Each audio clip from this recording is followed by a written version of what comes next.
Yes, people, we are live back in the building for another match preview. It's Pros Only TV with myself, Roland. I've got a special guest in the background. We're going to bring him on in a minute.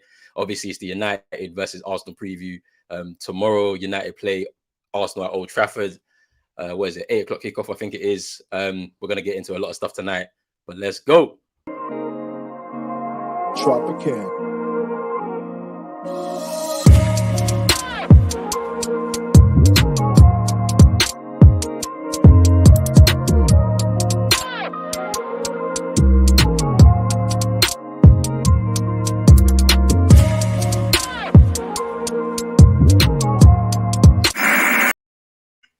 Yes, people, back in the building. Hey, it's a big one tomorrow. I know people are gassed for it. I've been seeing all the Twitter spaces and all of that, all the Arsenal fans getting gassed. We got an Arsenal fan in the building, man like Tereak. What are you saying, my bro? I'm blessed, man. Thank you for having me on, bro. How you feeling? Hey, been a good day. We're about to talk some real football stuff. Obviously, big game tomorrow. But before we break anything down, I'm going to make sure that the people like this video, subscribe to the channel if you're new, hit that notification bell, hit the socials and all of that. But yeah, man, I'm looking forward to the game, man. How about you, bro? How you feeling, bro? Do you know what? As it's getting closer, I'm feeling a lot more optimistic. I don't know why. Usually, it works the other way around. I start to get a bit of nerves, especially with a big game like this away from home. But you know, I don't know, man. The news, Ralf being out, it's getting me a bit more gas now. You know, I want Michael Carrick on the sidelines. So, all right, let's begin. All right, so we're gonna discuss the fixtures. Yeah, so like our previous fixtures, and so obviously Arsenal. We'll start off with you. You got the win against Newcastle 2-0. Talk to me about the performance, man. How you think the team played, and what that result does for you heading into this game. What it does do for a lot of these players is it shows that we have that character now, which we haven't previously had at Arsenal. But in terms of the performance, though, first half, it was a game of two halves, really. It was very slow, very tepid. A lot of Arteta critics would say, you know what, that's why we're not fans of Arteta, because we don't really attack with much vigour. And we are very slow at progressing the ball. The midfielders, Thomas Partey doesn't look quite fit. He struggled with that injury. He struggled against Liverpool, and you could tell that it was a fitness issue. And in that game as well, you can tell he's not quite match sharp and ready yet. And, you know, it's a big problem with Partey. But he does still have that. He's still our best midfielder, and he does have that quality. However, in the second half, I think for me, it's the name was on the back of my shirt, Bukayo Saka. He's the one that carried this team in that second half and led us, and obviously scoring the opening goal, which allowed us against a defensive team like Newcastle, who set up to try and hit us on the counter-attack. That opens up the game a bit more because they have to try and do something, which allows us to play our game, which is probably more based off a counter-attack where teams, or if we're in possession, where teams like to press us high, and then that's when we like to break and play through the press, as we've seen with our best goals, or most of our goals that we scored this season. So yeah, but that Newcastle game for me, as you were saying, bro, like, what does it do? It shows that the players like Nuno Tavares, who had a poor game against Liverpool, making that huge error for the Jota goal, Sambi Lokonga, who I think he's been a bit shaky, not just in the Liverpool game, but against Watford as well, giving possession away. We know how good he is and how he likes to play forward all the time. But when you do that, you're taking those risks. And if the risks don't work out in those dangerous areas, it can lead to chances. So, yeah, for me, it's just one of them. We're expected to beat Newcastle, and we're beating the teams that we're expected to beat, which I haven't seen Arsenal do that in recent seasons. So I'm happy. 100%, bro. Like I agree with all your points. And then, like, moving on to United, obviously we got that draw against Chelsea. Big result for me because one, I'll say this. As a United fan, watching United go to the bridge over the years, we don't win there a lot. We're 29 seasons in the Premier League. I think we've won there 4 times in the Prem. So it's like, you know, it's a big result to even get a point from them over there. In terms of the game, you know, obviously starting with the team that we did, obviously it was kind of clear we was going to soak up pressure and hit them on the counter. And when you're doing that, in all honesty, you're not going to get a lot of chances in the game, especially in a high pressure game like that. So you need to be very decisive with your actions. And so I was surprised that Ronaldo didn't start, in all honesty, because people were talking about, oh, you know, you have to press from the front and all that. But I didn't see first off, we weren't pressing. we were getting battered, literally. Like I don't know if you saw, there was an image on Twitter where they were showing the average positions in the first half. We were in our own half, bro. So like, where was the pressing happening? Do you know what I'm saying? If anything, the pressing would be happening in the second phase of the field. So you'd be expecting Fred, Matic, McTominay to do the pressing mainly to win the ball back and then try and get that out ball out to Sancho or Rashford. So yeah, that was really what we came there to do. We came there to soak up pressure and hit them on the counter. Obviously, the goal that we scored, Jorginho messed that up completely. Tuchel tried to blame the lights in the stadium and all of this nonsense. Yeah. And like, obviously, you get the goal and then you're saying to yourself, all right, lads, hold on now. You set up the whole game to try and defend. Hold on and let's see what we can do. Wan-Bissaka makes a very silly error. You know, Thiago Silva is away from goal. He's heading away. He's facing away from goals. You don't need to get in there and kick him. He kicks him, pen. We've seen them not given. Like, so there was a video that was floating around afterwards. We played Chelsea in the FA Cup semi-final a couple of years ago. Martial got kicked in the box, no pen. So we were, you know how it goes. So I mean, yeah, 1-1 draw. I mean, I was surprised at Chelsea. I thought we was gonna get that work because literally they had a very good result in the midweek against Juventus. We're thinking, okay, had a few injuries, but you should still have enough to be able to beat us. Lukaku coming back and all of that. Rudiger had that chance at the end. He misses that. So, I mean, you know, to get away with to get away from there with a 1-1 draw, I'll take it, man. All day, I'm taking, especially now. What's that? Where I'm beaten in a couple games since Ollie's left, so finding some solidity and all of that. You know what I'm saying? But before we move on, let me get into some of these comments. Big up my guy Munzi in the building. Yes, big up lads. United to win 3-1. I hear you, bro. We're gonna try and do something. Big up Eagle Eye Football Rich. Go subscribe to Eagle Eye Football. Go subscribe to Munzi Talks as well on YouTube too. Yeah, man. Is he rolling on there a lot? Pronouncing your name wrong every single time. Yeah, you know he's doing the madness. Ronald and them thing there. I know what those things there, bro. My name is on the thing, bro. Don't big up Maisie in the building. Devils United. Go subscribe to that on YouTube. You know what I'm saying? Good content right there. Oh no, Tereak couldn't get to his barber. Hey, bruv, it's a long story. Yeah, man. Self-isolating, man. That's what it is. You know what I mean? You won't catch me outside. Catch money. Yeah. COVID settings and them things there. Big up Ferbs in the building. Blessings, people. Yeah, big up yourself, Ferbs, every time. Always supporting the thing. Let's talk about the current form for both of these teams heading into this fixture, right? So for Arsenal, that's it's 4 wins and a loss in the last 5. Yep. For United, 1 win, 1 draw, and 3 losses. Now heading into this game, sometimes people say, oh, you know, form goes out the window. Do you think it's going to play a big part in this game for either side? Do you know what? That saying where people say form goes out the window, it's actually proven wrong a lot of the time. Even in big derby games, form does have a factor. And I think that it will in terms of how you will set up, because I think that's what form really does, how teams set up in these games. Like Manchester United, obviously you haven't won as many games. You've won 1 and drawn 1 and lost the rest. So for me, that says that you're not going to be stepping into this game gung-ho, going right at it, unless Ralf has had a word. And you know what? They know he's watching. He's had a word. He says what he wants to see from them. He's able to motivate the lads. I think that might have probably the biggest factor. But in terms of form, like even with us stepping into this with much better form, higher than you in the table, looked better than you, and more as a more cohesive team. But that doesn't check that. For me, we're still stepping into Old Trafford. So even though I said, form doesn't generally go out the window, probably my heart is saying, nah, this is Old Trafford right now. Like, we don't just step to this ground. We've won one time in 17 years, and that was last season. I think it's 2 in it. So in the league, one time in the league. It's 2 in the league. So it's like 2006 Adebayor. I remember that when he scored that winner late, and then obviously last season when you got that winner as well, pretty late too. There you go. Yeah, so I mean, that's what I'm saying.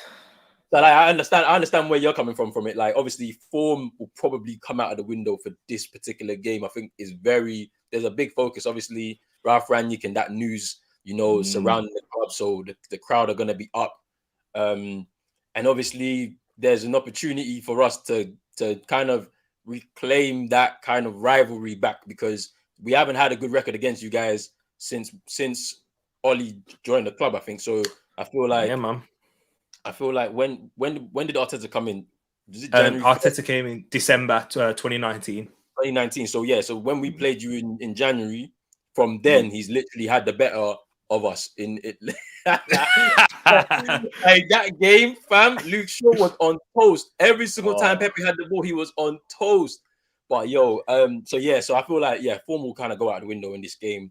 I think yes, you're right. In terms of the way we will set up because of our previous form, you're right. We're going to try and be very defensively solid and try and hit you on the counter, which we've been not kind of doing. We've been doing the counter attacking stuff, but since Carrick has come in, it's been very more defensively solid in it. So he's going to set up that way, and we're going to try and counter attack from there.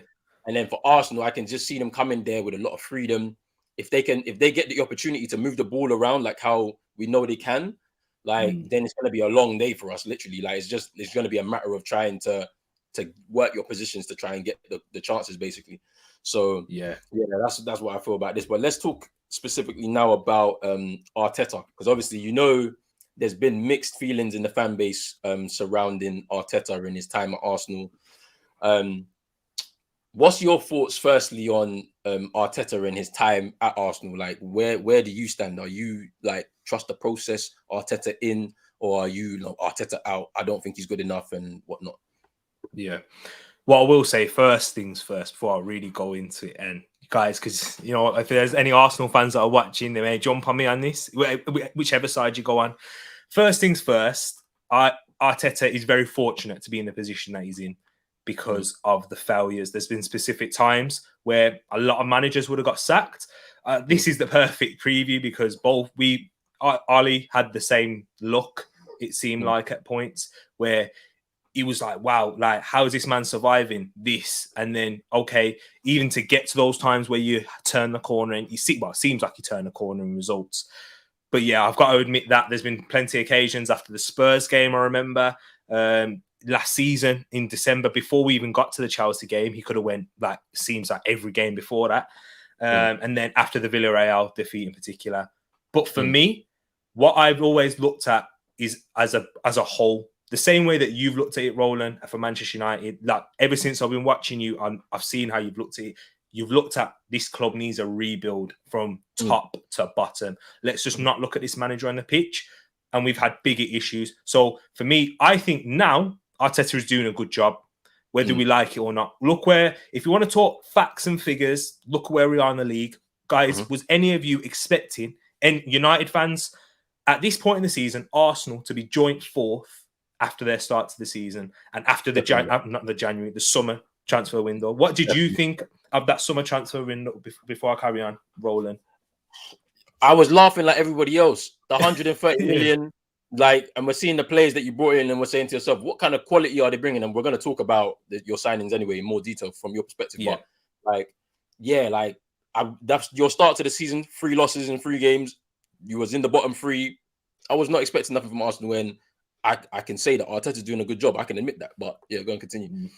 Yeah, and that's where we have to look at it, and that's where we have to really take where we want Arsenal to be, and at this moment in time. And I've got a question for you coming up about Oli, and I know I'm not going to talk too much, but I just want to ask a question. I'll get to that at the end. But we have to be realistic where this club is going to, where we are, and what Arteta took over. I remember with that 3-0 defeat to Manchester City and the mess that club was in. Kolasinac, Mustafi, these types of players. Ozil was still in the squad, Socrates, and we made these horrible signings. And let's be honest, Pepe is one of them as well, in all seriousness. So I was like, we needed a whole refresh and rebuild, which is what you're seeing with Rangnick now. And it's going to be interesting to see how that happens and how United fans as the fan base react to that. So for me, Arteta's doing a good job. I give him to the end of the season. For those people who are Arteta out, the proof will be in the pudding. Whether he's good enough, we will get the answer, just like how you guys did with Oli.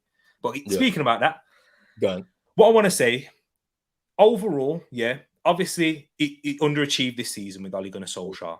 But did Oli do a good job in the end to take you guys from where you was to this position now, from as just Ole Gunnar Solskjaer himself, not as a club, but his job? I think for him as a manager, he can take some good credit for those third and second place finishes. Regardless, let's take all elements out of it. Let's forget all the teams around us. As a manager, like for him to do that with the players he had at his disposal, whatever, we can remove all those elements.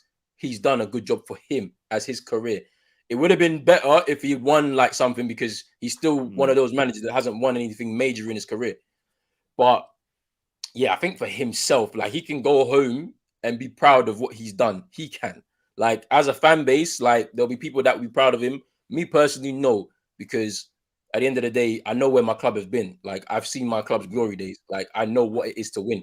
There's certain people in our fan base, they've never seen that before. So you can see the way they love Ollie and all of this, and he's bringing the feeling back when you don't even know what he was really about. I saw him as a substitute, and he was always a substitute. So there were bigger players at my club. So like from back in the day. So yeah, I think for him as a man, if we're just talking about him as a man, as a manager, he did well. Like you're somebody that came from obscurity. You've already been relegated as a Premier League manager. The club said, all right, we're going to give you a full-time job. It's not his fault. He performed well in his interim spell. They gave him the job too early, in my opinion. And yeah, to take the club from where it was, where people said it was toxic under Jose, I'm not really too sure. I feel like he just wanted things a certain way. The club didn't give him things a certain way, and he had to leave.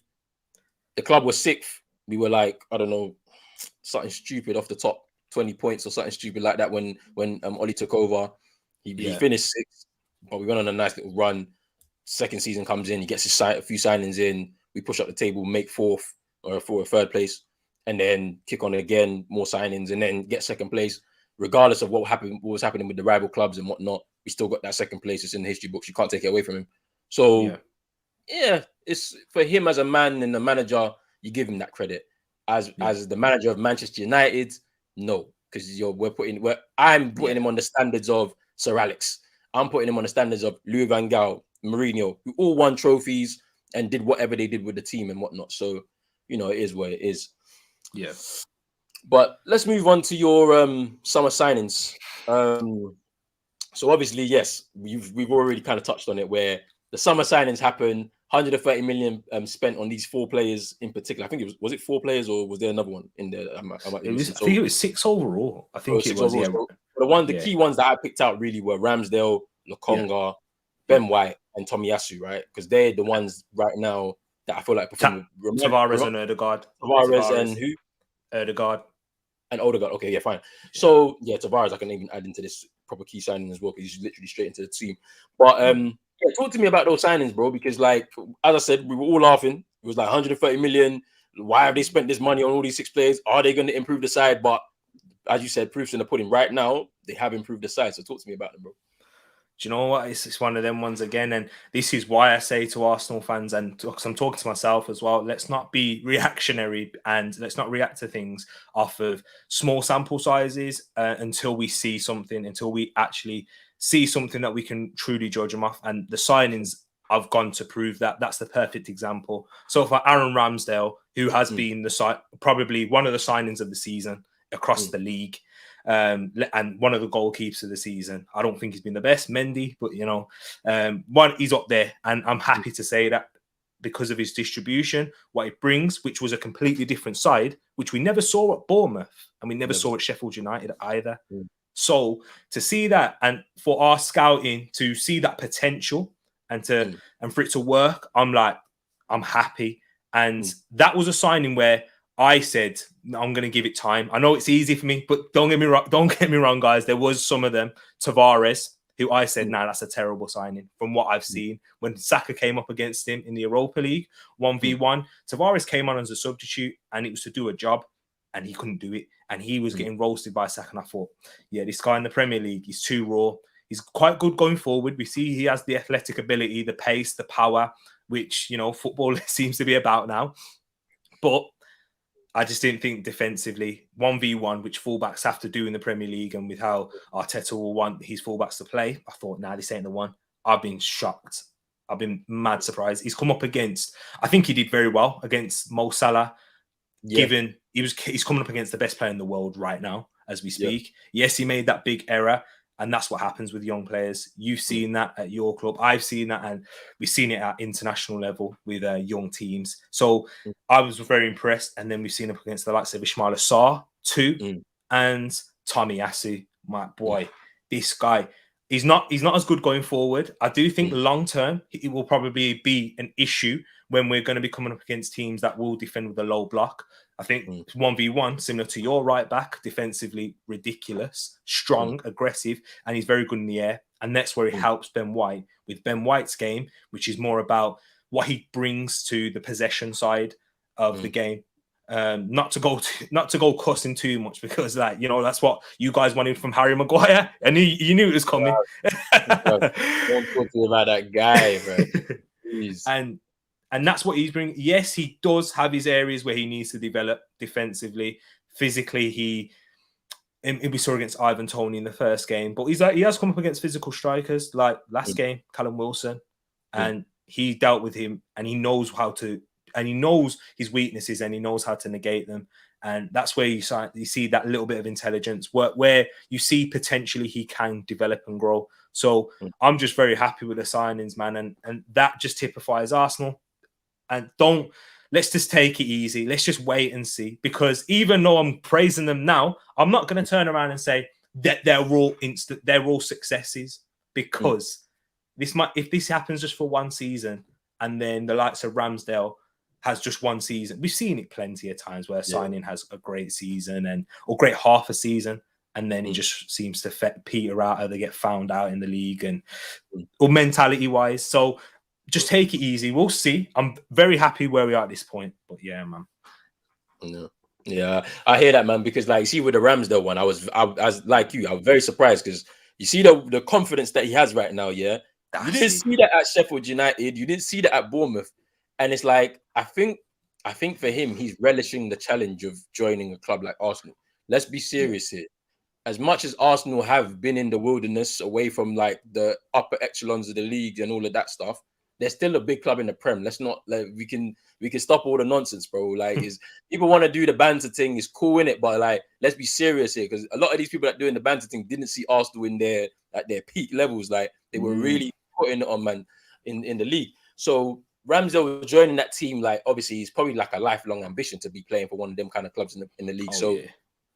So he's moving mad. Like, you can see he's just very confident about himself and assured in what he can do. There's talk about England and all of that stuff, which potentially could happen as well. This World Cup is coming up. He's going to be the number one for Arsenal, so he's going to play a lot of games. And to be honest with you, Pickford is getting pammed at Everton, so that's a bit shaky. Henderson is sitting on the bench at United, so there's an opportunity for him there if he wants it.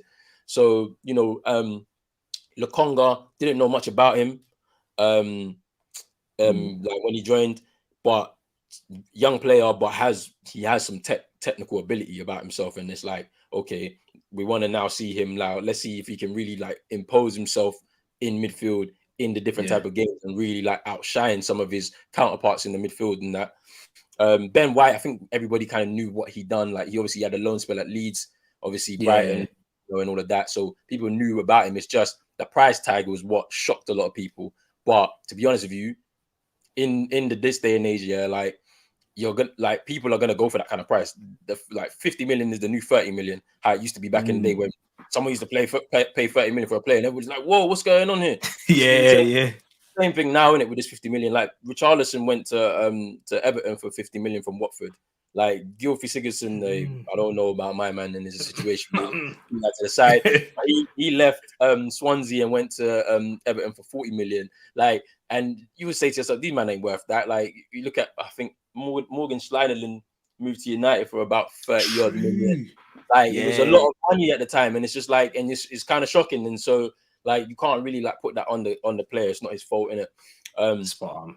And then obviously Tomiyasu, like a very, very good defensive right back. Sky Sports were trolling Arsenal, saying, every single club, they didn't want him, and he was being offered around, and Spurs were trying to go for him, but they went against, and he didn't. Spurs would probably need my man right now. Do you know what I'm saying? Like, because, like, to be honest with you, he's been a very good, like, solid defender. Nobody knew much about him, but he's come here and he's proven the haters wrong and all of that. So I feel like your summer signings have done pretty well. Like, Yeah, and that's what we and can judge it after, isn't it, Roland? After what we've yeah, seen so far. So yeah, we don't go overboard and say like, like this. We'll probably get to this at some point. We like mm, Tommy Asu's better than like. Calm down. mm, Like everybody has their spell. mm, Everybody has a good run. This is what we're mm, 12 games in. Let's mm, see how longevity. This is what this game's about, isn't it? Yeah, it's true. It's true. Let me just get in some more comments before we move on. Big up Red Devil 11 Yeah, in the man. building. I hope you're good, my guy. My guy, C. What you saying, my bro? You good? You good? Bro, I don't know about this YouTube notification stuff, bro, because it's like sometimes you get notifications on stuff even though you got them on, and then sometimes they don't come through. So I don't know. Maybe you have to Yeah. just do it again, innit? Just click the button again. And big up Edna in the building. I hope you're good. I hope your day's been good. This game will be better than Chelsea, 100%. Yeah, it probably will be. Ooh. I I think don't so, man. know, you know.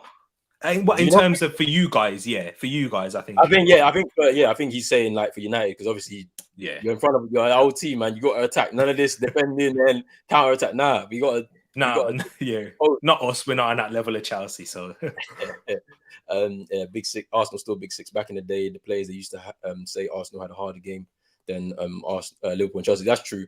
Back in the day, the games against Arsenal and United, those are a lot more difficult than the Liverpool Chelsea games because we used to slap Liverpool pretty much every time we played them, and then Chelsea didn't become Chelsea until 2004 or 3-4 when Abramovich came in. They spent a little bit of money, and then Mourinho, and then you already know the story in that. One thing I was going to say before we move on, yeah, with Arteta, he's yeah, done the right thing. Like, you know, when you're coming into a team and trying to rebuild it, you have to rebuild a spine. And so, yeah, goalkeeper, two centre halves, he's got his midfield now. He just needs to sort out the front. Yeah. So, obviously, I know you're gonna be talking about like you obviously got your two strikers, Aubameyang yeah, man. and Lacazette. Aubameyang literally just signed a new deal, and I know it doesn't mean that he can't be shifted out, but you know he's got that kind of money now, so he's not gonna, you know what I'm saying, he's not just gonna leave. You get me?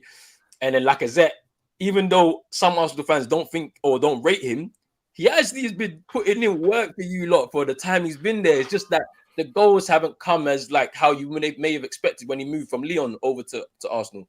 But yeah, just talk to me about that just quickly before we move on properly. About Aubameyang and Lacazette and their Yeah, Arsenal Aubameyang, career kind of thing. yeah. Let's talk about Lacazette first because Aubameyang's a bit of a tricky one. Lacazette, if we're going to be real, he's not hit the levels that we did. We signed 50 million. We signed him for 50 million, and although he's a very good footballer, and I think technically, if we're talking about what he can bring to the team, he's better than Lacazette. I mean, no, Lacazette. He's better than Aubameyang. Yeah, in terms of if you're talking about one-touch play, link-up play, back to goal, all those types of things.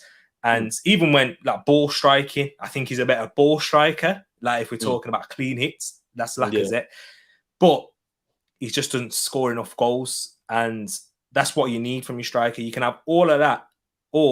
And if you haven't got the goals coming around you, like how we see with, Liverpool, Firmino doesn't score too many goals, but because he's got Mane and Salah either side of him, Liverpool don't care. It's only us that really like try and banter Liverpool about Firmino. Yeah. He works and that works within that system because the goals come from elsewhere. But with Arsenal, we rely heavily on our strikers, and Lacazette just doesn't do it. Like our Arsenal fans have been praising him a lot this season. He scored one goal. Jeez. That's not. Do you know what I'm saying? Yeah, it's not enough. And I think Lacazette is a better footballer than Aubameyang, but that one goal is not enough. And quickly on Aubameyang, it's one of them ones. You've seen it. It's giving them players and big contracts. Yeah, it's mad. And at age older than like 29. How old is Aubameyang? 35? 32. Playing like he's 35, 34. Yeah.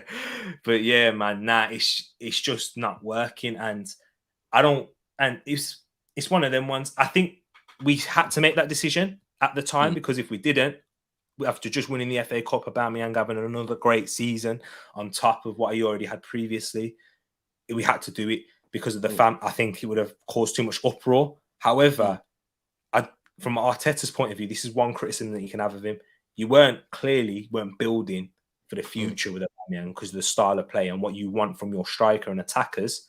So why would you do that? If you're going to be a ruthless manager, this is what the best managers do. And this is why your gaffer, I hate to say it, he was the best at doing that, man. Like, you look at a player and you be like, yo, why are we letting him go? And then you bring in someone else and then you're like, okay, this makes sense. This makes sense. How your gaffer was able to recognize and get the best out of that player and let him go, or even upset him at the time, and you move on and you do better things. That's probably where the lack of experience for Arteta really shows. So yeah, man, Aubameyang's got his contract runs up in 2023, so he may leave then. But so not the summer coming, the summer after that. So he's got one more year next season, and then Lacazette for free, or he might leave in January. So there is. Sorry to man. Nah. But like, it's a bit sticky, yeah. Because okay, I'm gonna touch on 2 points that you said there. You said Arteta hasn't been ruthless, but he has been, because look at Guendouzi. Like Guendouzi's out. He was gone as soon as man came in. He was like, and he was doing that nonsense at Brighton, and that he was like, nah, you're gone. I don't want that around my club. And then he dropped Arteta for the North London derby, if you remember. Well, last season he did that. Man was effing around and doing his business and all that. Come late, he said, all right, you're not playing then. So he's been ruthless in those instances. And then the striker situation at Arsenal is actually pretty like sticky, because I'm hearing reports today that Nketiah is not going to sign a new deal, rejected the deal, so he might leave in the summer. Obviously, is Lacazette he's in his last season now, isn't he? Yeah, he's leaving at the end of the summer unless he signs a contract. So it's like, and then you've got Balogun, who is supposed to be, I thought he would get his opportunity this season. He hasn't. Yeah, he's not ready though. He's not ready, like for first team football at this level. Yeah, so like, it's a pretty sticky situation. And when we're talking about Arteta rebuilding this spine, the striker is the final piece to that spine. And so what do you think is going to happen? Like, do you think you're going to buy a new striker, and how much is that going to cost, and all of these types of things? Let me know. Yeah, man. Yo, this is the links. This is where the links are coming from. Arsenal fans, if you're watching, you'd have known, you'd have seen it. We've been linked with the likes of Youssef En-Nesyri, the Sevilla striker, Dusan Vlahovic, but that's been come out, and he said he's been rumoured that Arsenal isn't his favourite destination, of course, because he's rumoured to have confirmation that he's had like talks that he's confirmed that he's going to be moving to a Champions League club, and we're not that at this moment in time. We got likes of Dominic Calvert-Lewin, Ollie Watkins. We are linked to strikers. We are definitely going to sign a striker in the summer. So it's just about who. So that's the big question. Who is it going to be? From what we've seen so far, yes, there's been a few dodgy signings, Runnison, Willian. But I like, if it all goes well and we have if we finish top 6 this season or anything above that, you gotta trust this manager and this recruitment in Eddie to make the right decision. And do you know what you said there? You've raised a good point when you said about being ruthless. I think they planned this actually. Probably the length of contracts with Aubameyang probably said, we're looking to move him on at this point. We're not going to sign Lacazette, even when a lot of people call him for Arsenal to sign him. So yeah, man, I think you made a good point there, and you put me in my place. Yeah, he has been ruthless. He has been. I feel like, sometimes the. Ooh. Can you hear me? Is it my connection? Yeah, we're back. Oh, you're back.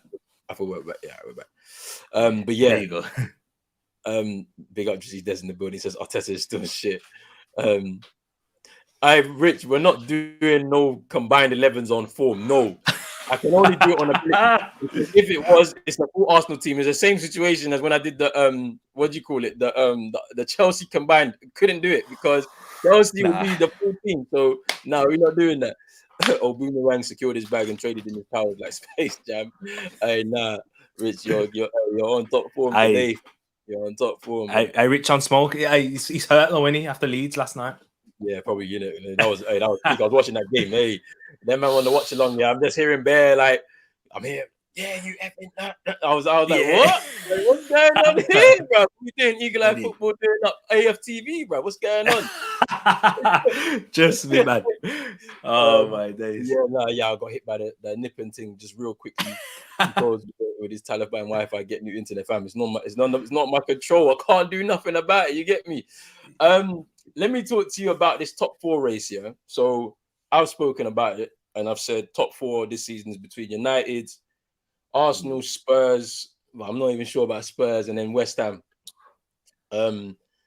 What do you think, bro? Like, do you think that your club can finish top four ahead of those other three teams I just mentioned? My heart is saying, of course, and we've got to be in there. But my head, sorry, nah. I've got to be realistic. I said I'm not a reactionary fan. Okay, so basically, you've got to come in how we look at this season. Top six, we're happy with. If we was competing for the top four, if we were saying let's compete for the top four this season, then yes, based off of how you perform this season, and we've got to look for opportunities. But I don't think we're there yet. Youngest squad in the league, bro. Do you know what I'm saying? Like, we still got a lot of games, and when it gets sticky, that's where we're going to have to see. That's why I was happy to see the Newcastle performance from a lot of these individuals, because it's that character. How many times have you watched Arsenal and you're like, oh, okay, they've lost now. November period, December. It's going to get fun now. Get your popcorn and that. You know what I mean? Because we've seen that a lot of the time. Arsenal been on these runs, but top four is something else, because you're gonna have to beat those teams consistently throughout the season and just pick up results, whether the performances say it or not. Do you know what I mean? So I don't think so. I want to say it to make it interesting so you guys can bite back at me, but nah, man. I mean, for me, I just feel like the top three spots are gone. We know who the top three will be, but that fourth spot is going to be the race for the season. I mean, obviously, the title race is going to be close as well this season, of course. But fourth place, that race as well for our clubs is going to be the one we're going to be looking into. And like, I still think United just having just a slight advantage over the rest of them, just because we got the players at our disposal. Individual moments can really pull us through certain games, and so we probably just have enough to be able to do that. Which for me, I was not expecting that at the start of the season. I ain't gonna lie. I was thinking, hey, title race. I'm gonna pick up a trophy this season where we're doing the big business, and it's just not ended up like that, So it is what it is. But yeah, I feel like United just about can get that top four spot. It's going to be a tight one, of course. Arsenal with one game a week, the ability to rest, like that's going to be big, man. Like you just don't know. I mean, West Ham on form, they're looking like they're being able to navigate through this Europa League Thursday, Sunday kind of thing. As for Spurs, they're in big trouble. I included them in this, but they're in big trouble. And the thing about it is, I said, yeah, look, Conte going in there, we'll touch on this real quick and then we'll move on. Conte going in there, yeah, is going to be his worst managerial performance in his career, in my opinion.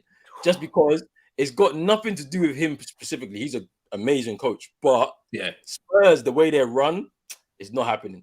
Like, Daniel Levy's going to have to free up that money. And, like, I just don't think Spurs are in that position. Do you know what I'm saying? So, it is what it is. It is what it is.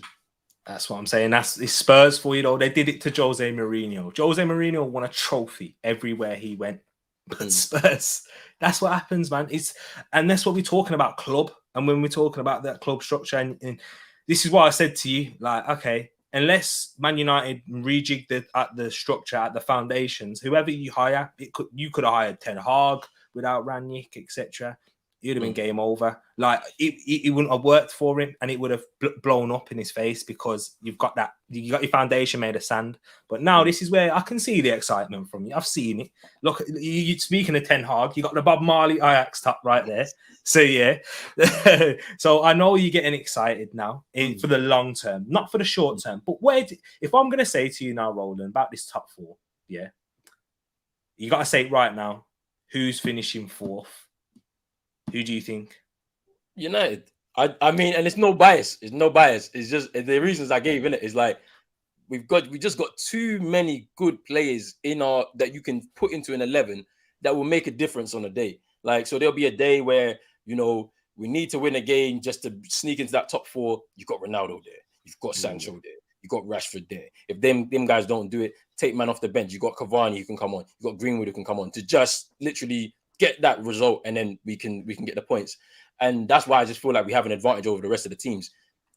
It's going to be a very tough run for it, just because we're so far away from the rest of the teams. We're a lot closer to the other teams, so anybody can really jump in and out of it at any moment, depending on results. So, who's your biggest rival then? Who's that biggest contender for? I think it's West Ham personally. Yeah, I'm leaning between West Ham and Arsenal. It's those two because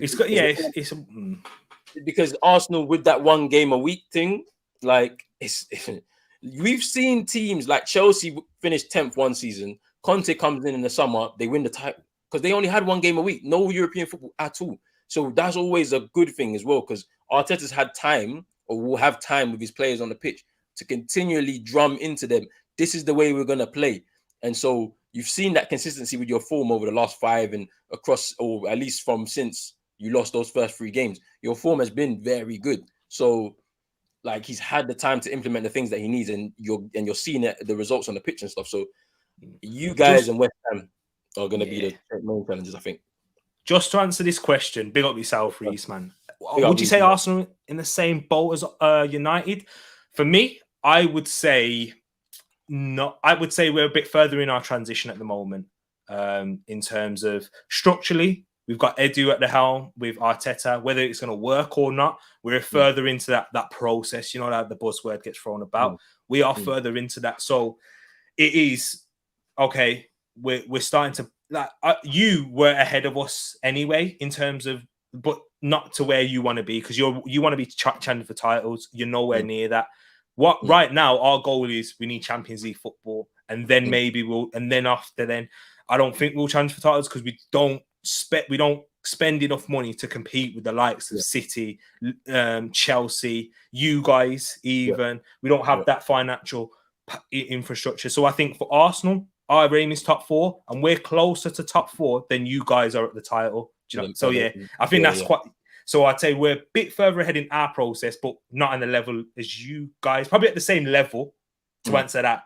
But like in terms of a team, not individually, but team. Yeah.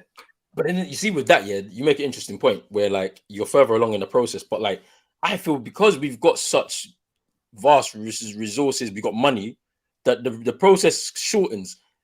All you need is a Rangnick, like who's got his head focused, knows exactly what he needs to do, and puts the plans into place, and we just spend the money that we need, because we've been just spending money like on all sorts of players that don't fit what we're trying to do. Imagine now you've got a guy in there that says, all right, counter press, gegen press, all the players that you need are in this database. Go and get them. We've got the money for it. And then you buy the players, and then they go out into the pitch, and then it performs. I feel like we become... that process just shortens. Do you know what I'm saying? So instead of... Do you know what my only... Go on. Sorry. Do you know what my only argument to that is, though? No. Because you give your players so much wages, I think it's harder for you to shift them. 100%.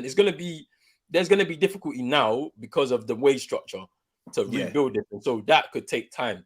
But I just feel like certain men are gonna have to get out of their feelings. Yeah, you're gonna have to go take that pay cut somewhere and just go somewhere, or like run. I mean, look, Lingard potentially you're just gonna have to go, even if it does work out.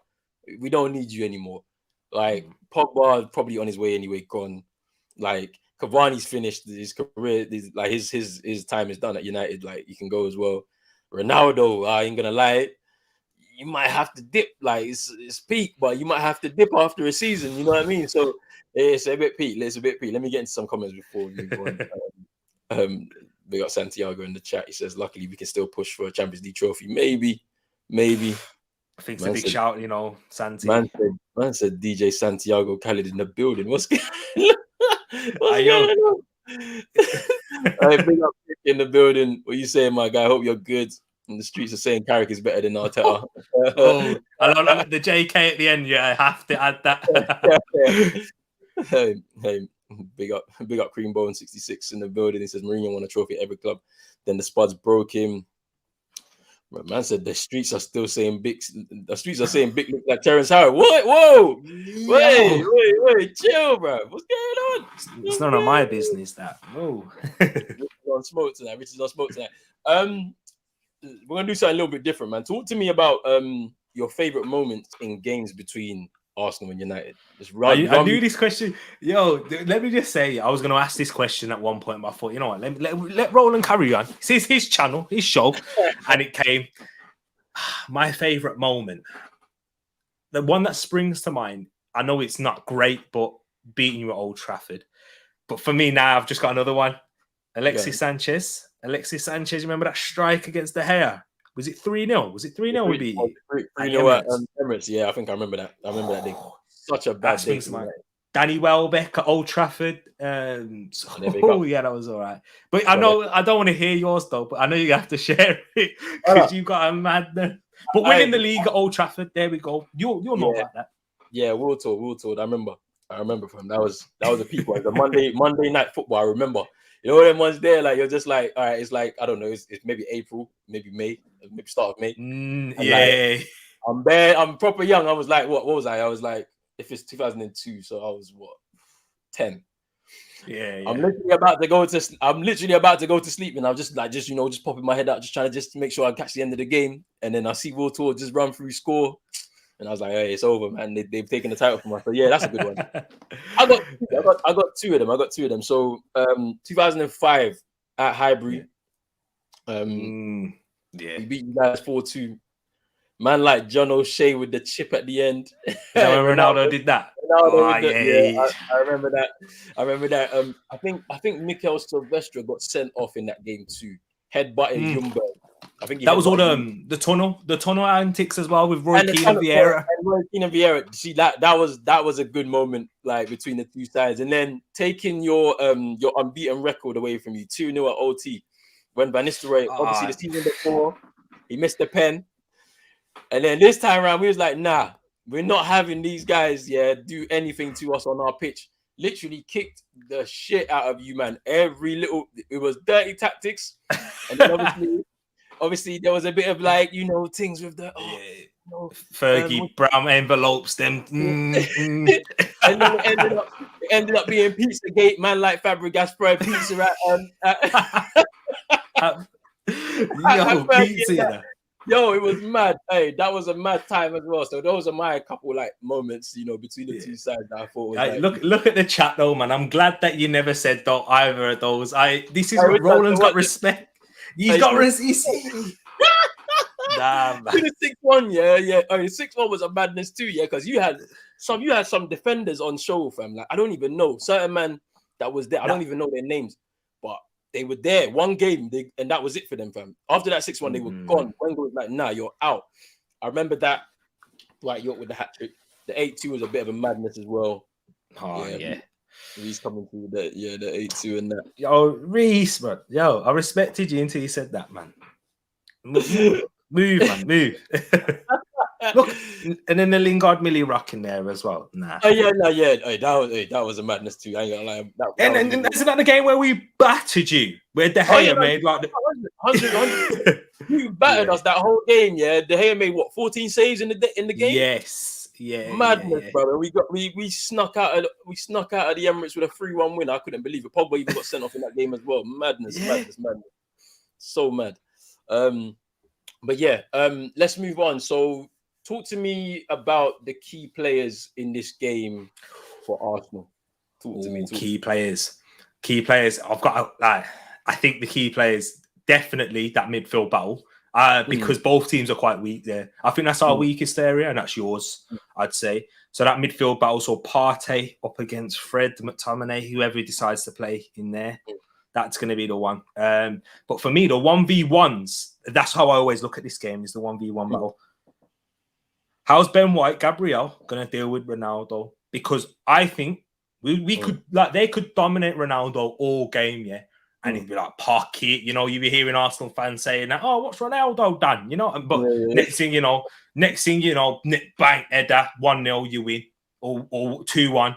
And then who's got the last? That's Ronaldo now. That's what, to be honest, that's what Ronaldo's been ever since he's turned to a striker, in my opinion. He's played poor games, but then he'll score a hat-trick. That's so the key. That is the midfield for me, and the that how the two centre-backs deal with Ronaldo throughout 90 minutes. That's what I want to see. What about you, man? What are you saying? Come on, who's the key players and key battles for you? Man like Cream Wilson talk about getting better and still win. You see this moment here. All right, I think I was 12, bro. So like, as I told you, we spoken off air in that year, and I was like, look, growing up as a Londoner, as a United Londoner, yeah, go to school now, and everybody in my class, all my friends are all Arsenal fans, innit? That day hurt me, bro, because we was battering you that whole game, literally right through to extra time, get the pen, and man like Paul Scholes missed that penalty. And it was like, oh, we just did all of this work here just to come away with nothing. And then having to go into school on a Monday morning and man are doing up Paul's goals, Paul's goals. To me, I was like, nah, it's peak. But yeah, key battles. So I think that midfield area, as you said, it's gonna be key. Depends how we set up. If we set up with the diamond, we'll be able to overload you, your two in midfield in Partey and Lokonga, or whoever you start with Partey. So that's gonna be key. If we go 4-4-2 diamond, like how we kind of were trying to do against Chelsea, but it didn't end up being like that, then we'll be able to overload that midfield. One person that we need to be wary of is Tavares, because he's going to be attacking down that left hand side, our right hand side. It's going to be interesting to see how we contain him, because at the end of the day, your fullbacks are your outlets really for your team. So if he gets forward a lot, we're going to be in trouble. So we need to make sure we lock that down. And then like, just as in terms of key players for United, as you said, Ronaldo, if he does start, if you give him an opportunity, he will most likely score. Sancho's on form, 2 goals in 2, potentially, like people said he's arrived. I mean, I feel like he's still loading up, but this is a key game for him as well. Let's see if he can impose himself on this game and make a difference maybe somewhere. But yeah, like I think those areas are centre backs against Aubameyang. Are you thinking? Or I mean, I don't want Maguire to start tomorrow, but he's going to start. He does. I know you want it. Drop Bailly as well whilst you're at it. Drop Bailly. Yeah, Bailly can sit bench. Bailly needs to be there. He's my guy. That's my baller. Bailly. Hey, that's my guy. Yeah, look, he's solid. When I saw him on I watched the debut. I was at Wembley. The community shield, Leicester, was it? Leicester. Fam, I was like, this guy, he's the next Vidic at United, because he was, look, Vardy was on form. Let's not forget, he was banging in goals for the Leicester team that won the league. We was like, okay, so you're gonna have a bit of trouble here, man. Just pushed him out of the way. Man had the pace, the power. I was like, all right, cool, yeah, we've got a defender on lock, and it's just not happening for him. So, it is what it is. Question here from Reece to you. He says, on a real, how far do you think Smith Rowe will go in his career? Let him know. Let him know. Yo, I think I got a bit of PTSD with this one, being an Arsenal fan. A lot of our youngsters coming through in recent years and not working out due to injury or like certain things in their career. For me, what Smith Rowe has shown and what he's added into his game this season is goals, is that end product. And for me, when you got a player that can do that, the sky is the limit. Because he's got the intelligence as well. When you talk about football IQ, this is why he has to play every game, because that one-touch play. Do you know when a player can slow a game down and then suddenly pick it up? That's special. That you can't teach that. You can't, because that's where a player understands ball. So he can do that. But my biggest question mark for Smith Rowe is injuries. He's been okay this season, but in his career, he's proven that he can pick up quite a few injuries, to be fair. So we'll have to wait and see with that one. I think he can. England, he can start in that left wing position. That's his best position for me. What do you think, Roland? Left wing or 10? Because that's a bit of a debate, what people have been talking about. What are we talking? Are we talking for England or for both?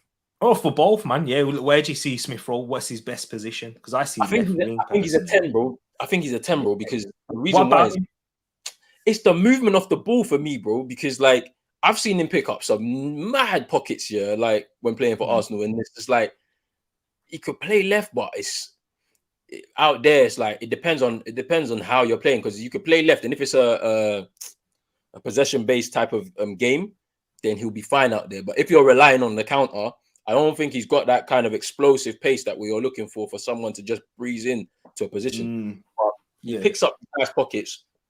He's good with utilization of space in and around that zone in the final phase of the field. So I think his best position is a 10. In terms of how far he goes, we're gonna have to wait and see. I need to see consistency from him 2-3 seasons to be able to make a proper judgment call. But and the big games as well, don't you? Yeah. You have to, big game player. We haven't seen that yet in big games. But Spurs, but anyone could do that. I mean, you beat Ollie beat Spurs. We beat Spurs. yeah. So, them, bro. Like, you know what I mean? So, you know, I 100% agree with what you just said, innit? So AWB gonna be on skates, you know. He's already on skates, bro. That guy's already on skates. Please play Maguire, I beg you. Early shout, Ralf will sell Maguire. He potentially could. All right, we're gonna do the thing that everybody loves to talk about. We're gonna do the combined 11. I don't know what this is gonna throw up, but let me just get the screen. Let me share the screen. Share the screen right now. Combined 11. How are we doing this? Yeah. As I said, we can't do it off form. It's about ability. So the last time I did this, I was for the Arsenal Spurs game, and Cream Bone, he won't let it go. Yeah, I said Ndombele over Erdegaard. Yeah, and look how that's working out. But no, if we're talking ability, Ndombele's got it over Odegaard. But if we're talking about who fits best in the team and who's you know how that goes. All right, formation. Let's pick the formation. Yeah, what we saying? 4-2-3-1 because that's what the formation we both played the most. And what a 4-2-3-1. Yeah, so that's or is it that one? That's this one, isn't it? Yeah. All right. So goalkeeper. What are we saying? Scarvy David De Gea. Like, you see, you couldn't even argue. You see how longevity. Roland, having said that, I think I can't say he's going to have a better career, but like from what I want from a goalkeeper, I want Ramsdale because of that distribution factor. Yeah, but you said he's not. You already know longevity. That's why, man. he ain't going to have a better career than David De Gea already. We know this off top. We know. Ain't David De Gea a World Cup winner or whatever, bro? I swear he is. He can't even get in the Spain team. Yo, Kepa Arrizabalaga plays over him. But that's another day.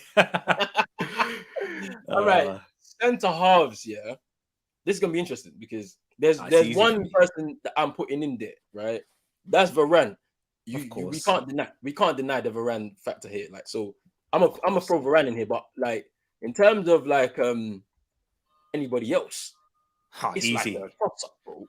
I move around right, because Gabriel. You see what my man did with rubbers in his yard as well. Yeah. Oh yeah. I seen it. Man had the baseball bat out, scared the man off. For that alone, Gabriel has to go in there. Let alone what he can bring on a foot. Imagine that centre back pairing over runner. Do you think Gabriel is better than Ben White? Yeah. I think he's another level because of that. He can. I think Ben White's better than him on the ball. I think he edges him over there, probably a little bit. But then physicality and defensive know-how, different level to Ben White. So that's the centre back you build your team around.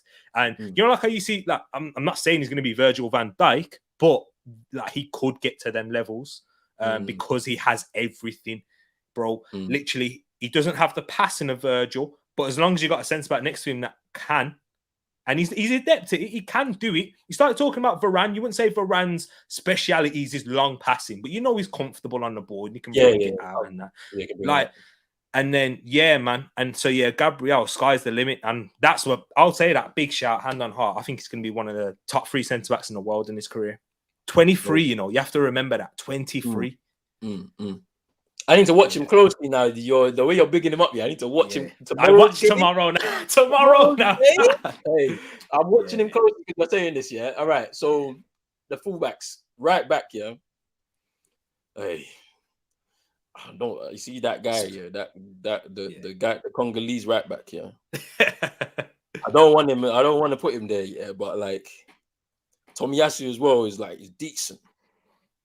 From the small sample size I've seen of Tommy, if I'm going to say who's going to be better, I'm going to say Tomiyasu, because I think I don't think he's better than him going forward. You know, like a lot of Arsenal fans, you might kill me. You might.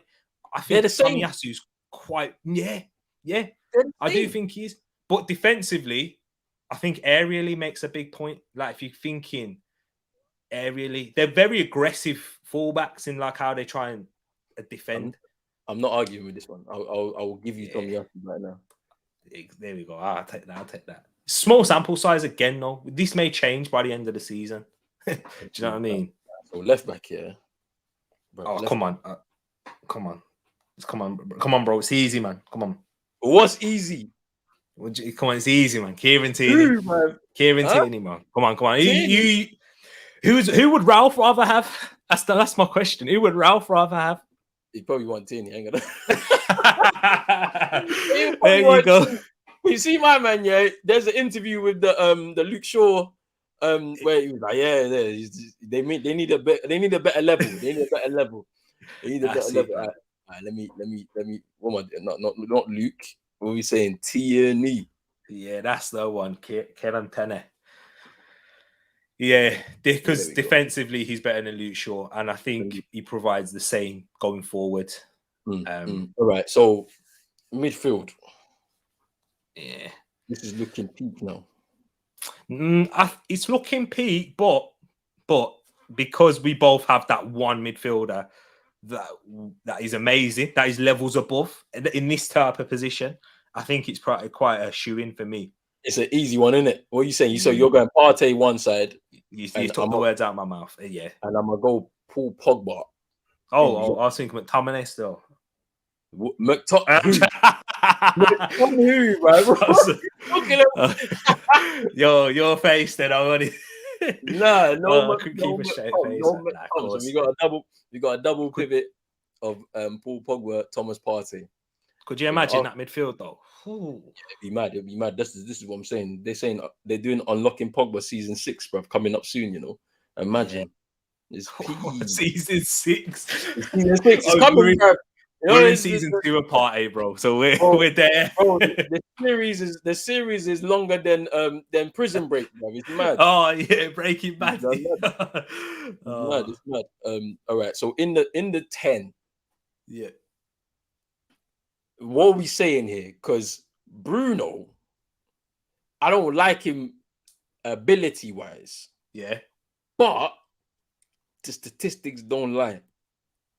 This is it. And I think, do you know what? It's such a good one. Yeah, I'm glad that you raised that, because ability-wise, I think it's the complete opposite end of the spectrum to Erdegaard. I like him ability-wise, but he just doesn't produce enough for me. Like... So, yeah. It's tough, bro. I think you got to edge it, Bruno, man. See, yeah, I think you got to. I'd slap him in there because of the statistics. I don't like the way. Hey, what about Smith Rowe, man? What about Smith Rowe? Hang on, yeah. But Smith Rowe has had a season and a half. Yeah. I'm waiting for that dip in his career, and we'll see what he's really about. Is he a man, or is he? You know what I'm saying? Yeah, you are spot on, and that's what I'm looking to as well. That's what I'm looking to. I'm waiting for that, because right now everything's rosy and all of that, but when the fans start getting on his back and things ain't going right, we'll have to see what he's really made of. You have to see what he's really made of. All right, so you are spot on. Ronaldo goes up top. I'm not even arguing with you, bro. You already know how it works. You can't even. This is certain people's goal. This is somebody arguing with the institution about, I need my Ballon d'Or. I want my number 7th Ballon d'Or and all of that. For real. But yeah, I mean, who would Ralf pick? That's my question. Ralf, you have to pick Ronaldo. He ain't got no choice, bro. The club is just ahead of him. You get me? Yeah, true. All right, that's going to be so interesting. Can we talk about that one quickly though? Like, that's going to be so interesting. Because Ralf Rangnick as well. Because what you've got to remember, this guy has this is a completely different level of job for him. Yes, we know how great he is at building clubs at a lower level, and how he can do without that like sort of fan pressure and the media and those things and dealing with players like Ronaldo. He's never had to deal with them type of egos because he's always had that power. Whereas now, Ronaldo's bigger than Ralf. Ronaldo will have to play. Otherwise, what's going to happen for Ralf? Do you know what I'm saying? Like Ronaldo's contract is as long as Ralf stay, with including the 2 years. It's interesting, man. It's interesting to see what's going to happen. I think there's been a lot of emphasis on what's he won as a manager and all of this. Will he work with all the players? I will say this. He was the manager of Schalke in 2010-11. He had Raul, which is the former Real Madrid striker, at the club at the time. He was 35, so he knows how to manage big egos, people that have won things. So like, I wouldn't say too much on that until we get to that moment. It's going to be interesting how somebody who we know is a competent coach is going to be able to include Ronaldo because of the one thing that we know he can guarantee, which is goals. How do you set the team up? How do you set the team up to create the chances for him to score the goal, to make the best out of the squad that you have in it? Because he's probably the only person in our squad that you can consistently guarantee goals in it. He's already scored 6 of our 10 in the Champions League this season. So like, you already know he's already making a difference in that realm. But let's get back to this. So right wing, yeah. Who plays right wing for you? Like you Saka, innit? Yeah, like Saka. He's like. He's got great ability. I ain't gonna lie. I can't even argue this. Yeah, but so does Sancho though. Yeah, definitely. Sancho's ability is crazy too. But this is all I'm gonna say to you is now Bundesliga tax. Yeah, Timo Werner. That's what I'm gonna say. Hey, man are saying Bundesliga tax for now, innit? I told you, Sancho is loading. It's not gonna be a Werner thing, yeah. Where we're like, you know what I'm saying? Like, Sancho is loading. Hey, yo, look at Kai Havertz as well. Kai Havertz was coming in with the same smoke as Sancho. But I think Sancho. I'm obviously saying it as banter a lot. I'll say this. Yeah, Saka has performed at a steadier. Obviously, he's been in the league longer. Yeah, played for Sancho being at a higher level. I believe that. I think Sancho's hit a higher level than Saka, but Saka's been consistently there. Whereas even at Sancho at Dortmund, we've seen him dip below that level, like last season in particular. Yeah. So we're gonna slap Saka in here for the sake of slapping Saka. That's respect. Yeah. I like slap Saka in there, right wing. Our left wing is peak again. There's a lot of options here. So I don't know what we're going to do. Do you know what? I want to hear your thoughts on this as a United fan, because I don't know. Maybe it's because I do watch a lot of United because, everybody does. But for me, I like Rashford, and I think Rashford would work in this team. Maybe not with Ronaldo as your striker, because I think you need someone as a false niner type of striker in there for Rashford to really work. But I like Rashford, man. You can't beat his numbers and his impact that he has. Do you know when we talk about Bruno? I think Rashford has more of an impact than Bruno, and I think he's performs probably slightly better. We know with Rashford the side to his game is that decision making. When he decides to take a man on and then he decides to shoot from way out, like, it's frustrating, and I understand why he infuriates a lot of Manchester United fans. Let's not forget when this boy was breaking through. When he scored against us, them 2 goals. Yeah. You know what I mean? He's a goal scoring winger. I think Sadio.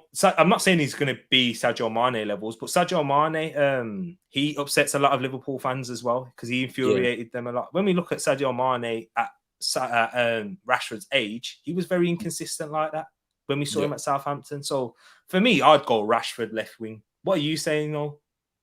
I mean, I can agree with the sentiment with Rashford. Yeah, like, he is frustrating at times in terms of his end product, decision making sometimes, but we can't deny what this kid has done since coming into the side. Coming at 17, literally, we've seen him grow up in front of our eyes without a level of coaching consistently. Like, if we compare him to Phil Foden, who's had 4 years under Pep, for example, you can see the difference in his game and how he's imposing himself on games now at his age. I think he's 21.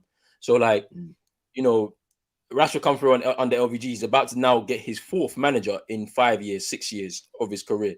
It's so inconsistent. So because he hasn't had that consistency, he's not been told or been taught how to do these things. Like, somebody telling them, look, when you get into this zone in the final third, don't look up and pick a pass out. Don't try and beat your man and all this type of stuff. So if you look at Sterling, look at Sterling, look at the level Sterling reached when he was working under a Pep Guardiola. And we know Sterling, his decision making is very poor, and it has been very poor at times.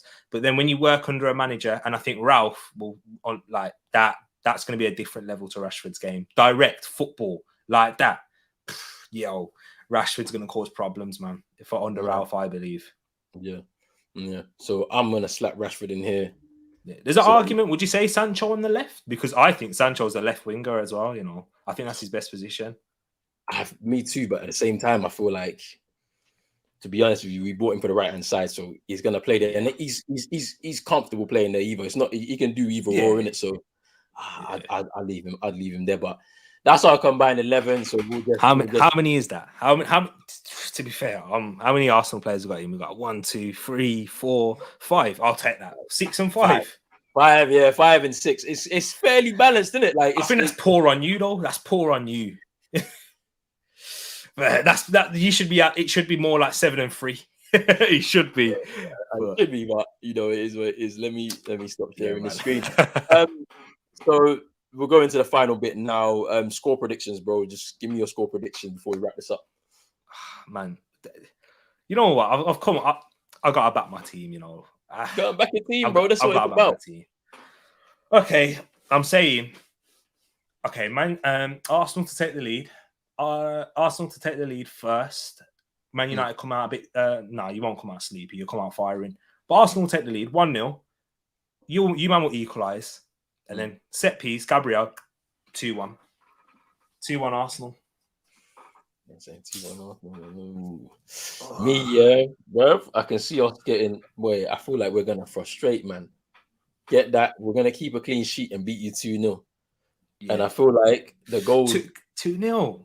I say 2-0, bro. I see us starting on a high. The Ralf era, the Ralf Rangnick era is about to begin. Team gets a win in like our last hard game of this run of games that we've had, and we get a 2-0 win to start the Ralf era on the right foot. But Roland, don't you think that's a big jump, because you're bottom of the league for shots faced? Hey, look, I'm comfortable. I'm saying this with my chest. With my chest. We're going 2-0. I'm going to say Ronaldo. I'm going to say Sancho again. Let him score another one. 3 and 3. Saying it with my chest, bro. Do you know what I'm saying? We've both backed our teams. So that lines it up perfectly. I'll let you take the rest. Yes. All right. Yeah. Nah. So tomorrow night, I'm going to be on Tereak's channel. So make sure you subscribe to him and all of that. We'll get into that a little bit. But I'm going onto his channel. We're doing a watch along together. United versus Arsenal. A big game, due to be lit and everything like that. But I do want to thank Tereak for jumping on my channel tonight. But before we do let him go, just let the people know where they can find you, bro. Thank you, Roland. Appreciate it, man. I always love talking football with you. You know what I mean? Even I'm a Man United fan. There's not many of you that I like, but you're one of them for now. But yeah, you can find me at Tereak Talks, up on YouTube as well. Tereak Talks, if you just type it in there. Sorry, just got to get used to that. And then on Twitter, Instagram, and Snapchat, you can find it Tweet20. So yeah, anywhere you want, guys. I appreciate Roland for having me on, and big up everybody in the chat. Come on. Oh man, it's been good, man. I've enjoyed it tonight. Yeah, it's been good. Yeah. So yeah, link to Tereak's channel is in the description below. So if you scroll down, you can find it in there. Take straight to his page. You can subscribe to his channel. He's got some good content. He does a lot of Premier League reviews, Premier League previews, and all of that. So he's not just doing Arsenal content; he's doing a bit of everything else in it. So definitely go check that out. And Ed as well. Big up Ed as well. He's there with the stats, facts, and the figures. You get me? So, but yeah, man. This is me, Pros Only TV. Hey, if you're in here, jump on the next stream. I'm literally going back to back tonight, watching PSG versus Nice. The top team versus the third team in France. Should be no Neymar. No Neymar, but we get to see Messi, Poch watch, and all of that tonight. We're about. Yo, Roland, keep an eye on this one man for me. And guys in the chat, Amin Guri. I want Arsenal to sign him. Yeah, he's a baller. I heard about him. He's a baller still. We're about to jump in there now, innit? We're about 15 minutes into the game and all of that. But yeah, guys, Pros Only TV, myself rolling. I'm here with Tereak Talks. Big up everybody that's been in the chat. Your comments always make the show. Make sure you like this video, subscribe to the channel if you're new, hit that notification bell, follow the socials, they're coming up next, and we are out. Peace.